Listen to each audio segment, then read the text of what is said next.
Megastar, superstar, star নায়কদের পাশাপাশি আমাদের দেশে কিছু চুলকানি স্টার নায়কও ছিল, যারা মান্না মারা যাওয়ার পর বাংলা সিনেমাকে গলা টিপে হত্যা করতে প্রধান ভূমিকা পালন করেছে, যাদের কাজই ছিল মূলত সিনেমায় চুলকানিমূলক দৃশ্যে অভিনয় করা।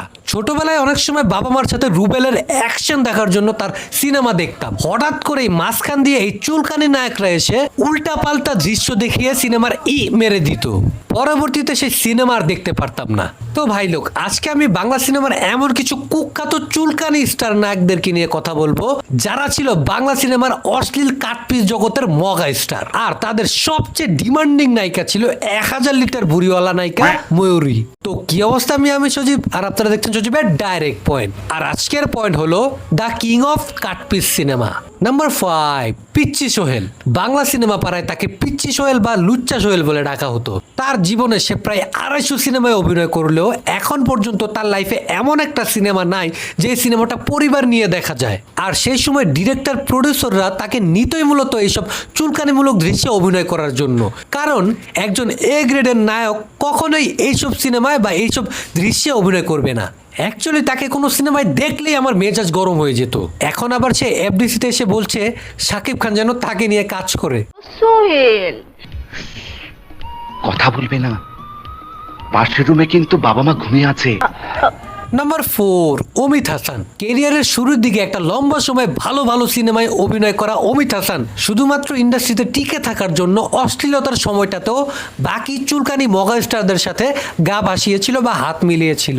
তাদের সাথে মিশে করে গেছেন একের পর এক বি গ্রেড, সি গ্রেড টাইপের সিনেমা, যার কারণে এইসব সিনেমা করতে করতে শেষ পর্যন্ত পৌঁছে গেছে সার্কাসে। সে তার অর্জন করা সেই সম্মানটা আর ধরে রাখতে পারেনি। তুমি যা চাইবে তাই করতে পারবে। এই নির্জন মুহূর্তে একান্ত আপন করে পেতে চাই।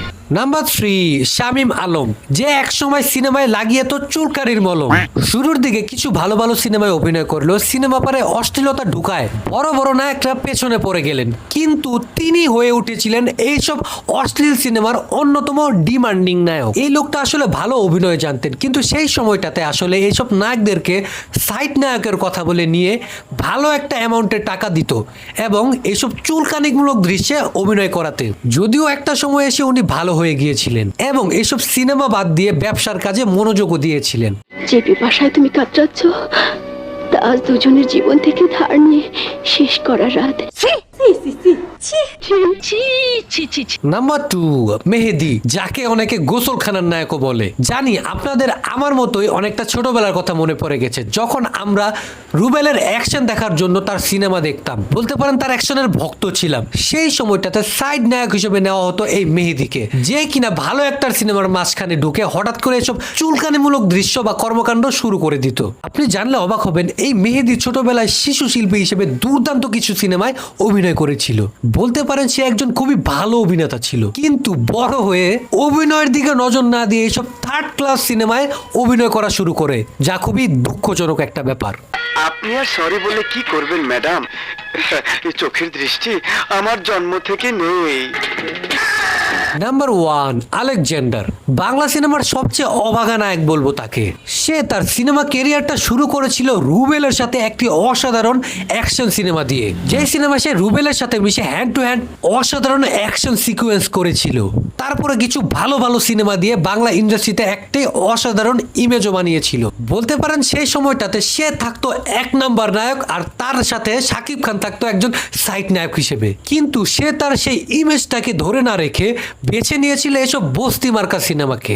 বলতে পারেন কাটপিস সিনেমার সবচেয়ে ডিমান্ডিং নায়ক হয়ে উঠেছিলেন আলেকজান্ডার। তার ফলস্বরূপ এই সময়টাতে শাকিব খান হয়ে গেছে বাংলা সিনেমার মেগা স্টার, আর সে হয়ে গেছে একজন সার্কাসের নায়ক, যে কিনা এখন সার্কাসে গিয়ে নাচে।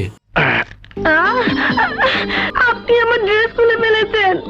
তোমার নয়, এটা আমার। হবে তো ভাই লোক, কাটপিসে অস্কার প্রাপ্ত আমাদের দেশের এই চুলকানি স্টার নায়কদেরকে নিয়ে আপনার কি মতামত অবশ্যই আমার কমেন্টে জানাবেন, কিন্তু গালিগালাজ ছাড়া। দেখা হচ্ছে পরবর্তী এরকম একটি আরো ইন্টারেস্টিং ভিডিওতে। ততক্ষণ দেখতে থাকুন সজীবের ডাইরেক্ট পয়েন্ট।